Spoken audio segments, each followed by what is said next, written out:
नमस्कार, कोकण दर्शन डिजिटल मीडियामध्ये आपले सर्वांचे मनपूर्वक स्वागत। आज आम्ही तुम्हाला घेऊन जात आहोत सावंतवाडी येथील वेंगुर्ला बस स्थानकाची सध्याची झालेली परिस्थिती दाखवण्यासाठी, जिथे प्रवाशांना विशेषतः शालेय विद्यार्थ्यांना मोठ्या अडचणींना सामोरे जावे लागत आहे।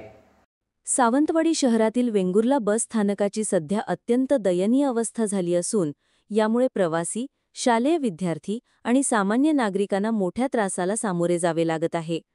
बस स्थानकातील सोयीसुविधांची दुरवस्था झाल्याने प्रवाशांना प्रचंड गैरसोयीचा सामना करावा लागत आहे।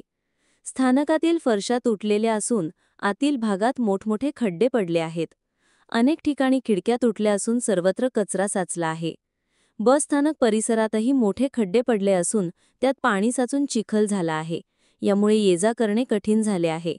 याशिवाय स्थानक परिसरात वाढलेले गवत आणि अनियमित स्वच्छतेमुळे सर्वत्र दुर्गंधी पसरली आहे।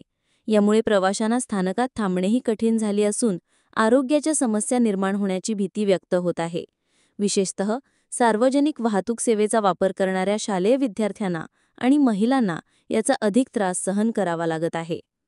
या गंभीर परिस्थितीबाबत अनेक प्रवासी आणि स्थानिक नागरिकांनी प्रशासनाकडे आवाज उठवला आहे। संबंधित विभागाने याकडे तात्काळ लक्ष देऊन बस स्थानकाची तातडीने दुरुस्ती आणि स्वच्छता करावी अशी मागणी जोर धरत आहे। प्रवाशांना सुरक्षित आणि स्वच्छ वातावरणात प्रवास करता यावा यासाठी प्रशासनाने त्वरित पावले उचलणे गरजेचे आहे।